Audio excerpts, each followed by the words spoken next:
Bonsoir, bienvenue sur Monaco Info, les titres de votre journal. Un premier bilan concernant l'exposition de l'été sur Salvador Dali qui se tient actuellement au Grimaldi Forum, un événement qui s'apprête à battre un record de fréquentation. L'association Les Amis du Liban et l'AMAD œuvrent main dans la main pour les enfants défavorisés du Liban. Retour sur le dernier concert de la saison donné au Palais Princier. La formation monégasque était dirigée pour l'occasion par le chef d'orchestre américain Lawrence Foster. Et puis un mot sur le basket avec les joueurs de la Roca Team qui viennent de reprendre l'entraînement et qui ont participé à un shooting photo. Alors que la saison estivale bat son plein, l'exposition consacrée à Salvador Dali au Grimaldi Forum attire les foules. Près d'un mois après son ouverture au public, c'est l'heure du premier bilan. C'est un reportage signé Sylvie Ferreira. Comme chaque été, le Grimaldi Forum présente une exposition sur une thématique différente. Cette année, l'artiste peintre catalan Salvador Dali, maître du surréalisme, est à l'honneur. L'exposition propose, en collaboration avec la fondation Gala Salvador Dali, une partie de sa production artistique datant du XXe siècle. Près d'un mois après son lancement, l'heure est au premier bilan. C'est une exposition qui enregistre un très beau score à mi-parcours, puisqu'on peut annoncer 33 000 visiteurs qui sont venus à cette exposition. Preuve en est que Dali reste une figure magistrale de l'histoire de l'art.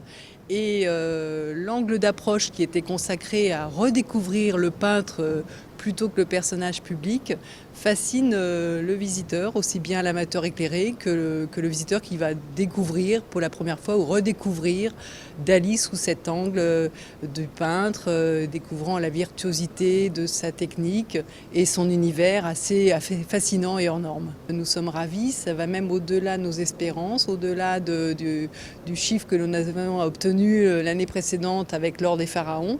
Une rétrospective inédite et exceptionnelle dans un espace de plus de 4000 m², aménagé spécialement pour l'occasion. Une centaine d'œuvres de l'artiste y est présentée sous différentes formes, telles que le gigapixel, une technique de photographie de pointe, ou encore grâce à la réalité virtuelle, un parti pris qui satisfait le grand nombre de visiteurs qui découvrent chaque jour l'exposition. Je suis très impressionnée par cette exposition où il y a vraiment des œuvres majeures de l'artiste. Et notamment le tableau sur la dématérialisation qui est juste à côté, qui vraiment m'a beaucoup touchée. Voilà. Mais je suis assez sensible au courant surréaliste déjà, donc c'est vrai que c'est une grande chance de pouvoir admirer ce type d'œuvre. J'aime beaucoup parce que je trouve que c'est très complet et qu'on voit bien l'évolution de Dali. En particulier, j'étais très attaché à la période dite Renaissance classique, sous l'influence de Gala. Elle est vraiment très très belle. Très bien réussi, avec beaucoup d'explications et d'informations sur la vie de Dali aussi et toute son œuvre. Une diversité au goût de tous. Dali, une histoire de la peinture, c'est une exposition à découvrir au Grimaldi Forum jusqu'au 8 septembre prochain. Ils ont pour point commun d'œuvrer en faveur de la cause des enfants. L'association Les Amis du Liban et l'AMAD ont décidé d'unir leurs forces et leurs moyens pour venir en aide aux enfants défavorisés du Liban, et ce par plusieurs biais. Les explications de Patricia Navarro. Il est toujours plus facile d'avancer à plusieurs. L'Association mondiale des Amis de l'enfance et l'Association des Amis du Liban le savent bien, elles qui côtoient depuis de nombreuses années l'enfance en difficulté à travers le monde, et plus particulièrement au Liban. Fortes de leurs expériences respectives, les deux entités monégasques ont souhaité collaborer ensemble, et c'est ainsi qu'une mission exploratoire commune a été menée à la fin du printemps au Liban pour identifier des projets qui pourraient bénéficier de leur aide. D'abord, c'est pour nous allons louer, parce que nous ne pouvons pas construire rapidement ici jusqu'à septembre, une école. Donc je viens d'arriver du Liban, j'étais il y a 2 semaines, et nous allons louer un immeuble à laquelle on va développer, meubler pour être école pour 300 enfants syriens. Donc nous avons été très touchés par tous ces enfants. Il y en a qui ont 11 ans, ils n'ont jamais été à l'école. Il y en a qui rêvaient d'aller à l'école et voyaient l'autre enfant, il allait. Ils sont dans leur maison, ils font rien. Donc grâce à ces voyages qu'on a pu réaliser ensemble, nous allons en septembre scolariser 300 enfants. Nous allons aussi visiter l'hôpital Hariri. C'est un hôpital où les Amis du Liban, en 2008, nous avons créé un étage oncologie pédiatrie et pédiatrie intensive. Actuellement, l'hôpital a beaucoup de difficultés à soutenir justement aussi des enfants qui ne sont pas libanais, qui n'ont pas de couverture sociale. Donc avec la MAD, nous allons faire un camp commun normalement et nous allons soutenir des enfants et des familles qui sont dans le besoin, surtout des enfants dans cet hôpital. Le Liban est un pays vulnérable en raison de sa situation géographique et parce qu'il doit faire face à un afflux de réfugiés venus de la Syrie voisine. Chaque année, ce sont un peu plus d'1 million de personnes, dont de très nombreux enfants qui viennent y trouver refuge, soit un quart de la population totale du Liban. De la plaine de la Bekaa à Beyrouth, les deux associations monégasques, accompagnées de leur plus fidèle soutien, ont multiplié les rencontres de terrain et constaté l'urgence de la situation tout autant pour les enfants que pour leurs parents. C'est très important, donc le côté éducation, et même ils éduquent même les femmes à apprendre à faire la couture, de devenir autonomes en fait. Donc je pense que c'est très important parce qu'il y a quand même malheureusement beaucoup d'hommes qui ont décédé avec les guerres. Donc il y a un peu le pouvoir dans la main des mamans en fait. Et donc ça fait un grand plaisir en fait de voir qu'ils arrivent à se débrouiller, je dirais, toutes seules, et d'éduquer leurs enfants et d'avoir la chance, avec les Amis du Liban, d'envoyer leurs enfants dans les écoles qu'on a construites en fait sur place. Pas de pause estivale pour les belles causes. Les Amis du Liban organiseront un nouvel événement caritatif en plein cœur du mois d'août. Une Summer Party aura lieu le 22 août au Monte Carlo Beach. Les bénéfices de cette soirée seront au profit des actions que mène l'association, dont certaines seront donc entreprises avec le soutien de la MAD. Le dernier concert de la saison a été donné hier soir au Palais Princier. L'Orchestre Philharmonique de Monte-Carlo était dirigé pour l'occasion par l'Américain Lawrence Foster, qui a de nombreuses fois dirigé cette formation monégasque dans ce lieu prestigieux. C'est le reportage de José Sacré. Jeudi 8 août, dernier concert de la saison dans le cadre du 60e anniversaire des concerts dans la cour d'honneur du Palais Princier. L'Orchestre Philharmonique de Monte-Carlo était dirigé par Lawrence Foster, qui fut directeur artistique et musical de la formation monégasque pendant plusieurs années. Lawrence Foster a dirigé plus de 30 fois dans la cour d'honneur. Que de bons souvenirs, maestro. Surtout de faire des beaux concerts avec l'orchestre, Sacre du Printemps de Stravinsky, et vraiment presque toujours en présence du prince régnier. Et c'est ça qui a donné beaucoup à l'ordre de diriger ici, parce qu'il adorait la musique et il a beaucoup encouragé l'orchestre et la musique. Le plus drôle souvenir, c'est le prince m'a demandé une fois, s'il vous plaît, j'en ai marre de Ravel Bolero. Tout le monde le fait sans arrêt. Fini avec ça. J'ai programmé Bolero et je reçois une note. Qui est prince ici, vous ou moi? J'ai dit, oui, évidemment. Mais je vous ai dit, je ne veux plus Bolero. J'ai dit, c'était nécessaire pour des raisons différentes. S'il vous plaît, je vous assure, cette fois, je pense que vous allez apprécier.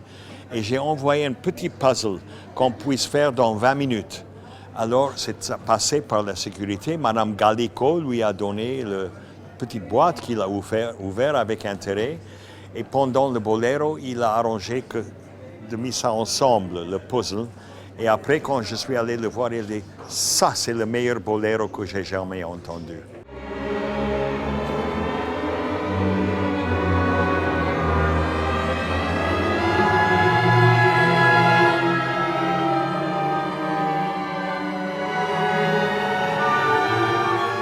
En ouverture de ce concert, une œuvre d'un compositeur polonais contemporain, Krzysztof Penderecki, Le Réveil de Jacob. Cette œuvre était une commande pour le 25e anniversaire de Reine de Prince Régnier. C'était fait ici en 1974 par le grand Stanisław Skrowaczewski. Alors j'ai pensé, polonais, anniversaire de concert au Palais et une œuvre très osée, pas facile à comprendre, bref, mais plein d'énergie et plein de couleurs.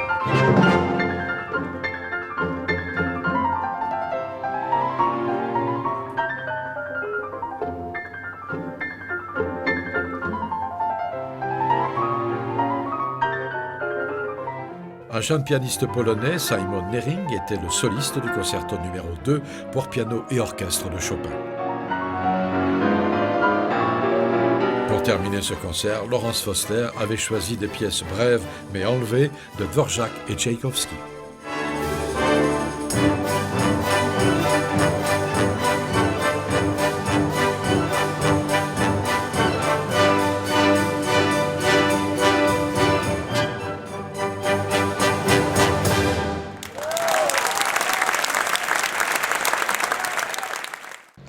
vous le disions hier, les joueurs de la Roca Team ont fait leur rentrée. Alors après avoir participé aux traditionnels examens médicaux, les joueurs ont participé cette fois à un shooting photo et ils ont d'ores et déjà commencé l'entraînement. Le récit, Frédéric Elion.